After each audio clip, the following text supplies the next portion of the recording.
Ngiyakhuleka enhla nezansi kwisifundazwe sisonke sikaMthaniya. Ngikhuleka kunina sizwe sofaku, omshweshwe, osobhuza, ongungunyana, oyinsa. Ngikhuleka kunina sizwe selembe eleqamanya amalembe ngokukhalipha. Ngikhuleka kunina sizwe sikaMvelinqangi. Ngiyakhuleka nakusizwe sikaQamatha. Ngikhuleka nje nakuzizwe zonke ezikhona umhlaba wonke jikelele okuyizizwe zabantu abampisholo. Igama-ke umlekeleli wakambanjwa, impunga yesintu. Namuhla ngifisa ukukhuluma ngento ebalulekile kakhulu, isibongo. Abantu abaningi isibongo basazi njenganombhalo obhalwe kumazisi, abanye basazi njenganomazisi. Kanti uma sikhuluma ngesibongo suke sikhuluma ngento ejulile kakhulu. Ngezikhathi zasendulo omazisi babekade bengekho kodwa izibongo zazikhona. Ngemuva kokufika kondlebe zikhanyilanga izibongo zibe sezishicilelwa phansi komazisi. Ngemuva-ke kokubona omazisi abantu abaningi babe sebeba nezinkulumo zokuthi izibongo ziyinto entsha eyafika nabamhlophe.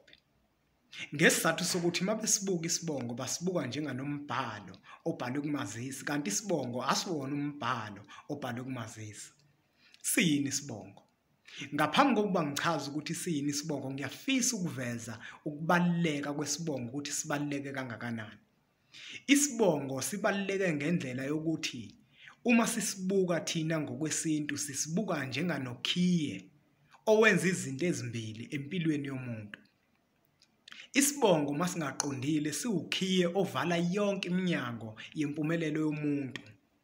Kodwa uma isibongo siqondile siwukhiye ovula yonke iminyango yempumelelo yomuntu. Ngokwesintu sethu nangokwasendulo, njengoba wazi ukuthi ama-ID okanye omazisi babekade bengekho, isibongo sasikade siwumsamu, isisekelo kanye nenyongo.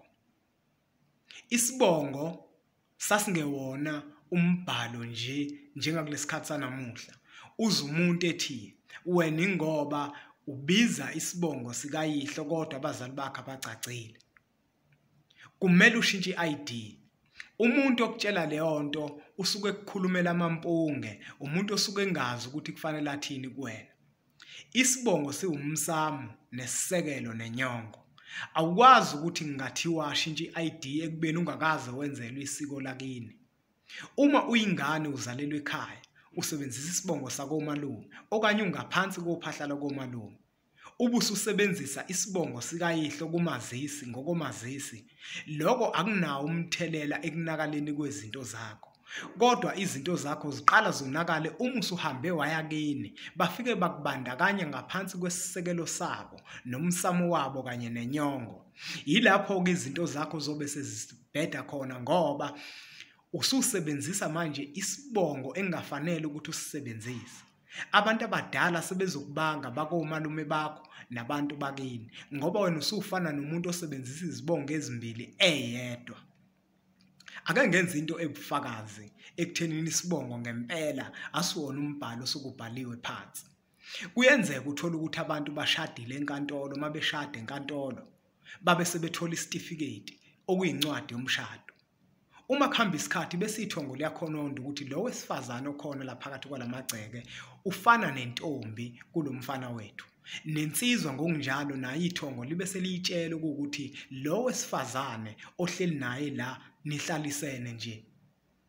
Kube sekukhaleleka ukuthi-ke insizwa yenza izinto ngendlela ephelele, ibandakanye lo wesifazane kumsamo wale ekhaya, imgcobe ngenyongo yale ekhaya, bese lo wesifazane kube yima esebonakala njenganomfazi wale ekhaya.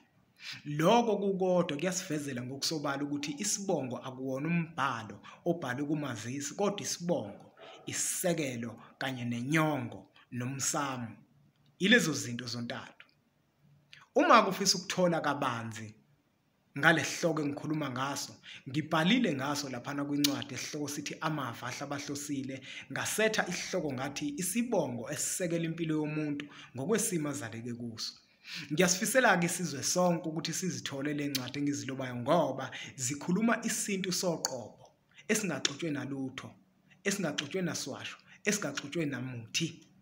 Kodwa sikhuluma nje isintu esiqondile okuyisintu ntu.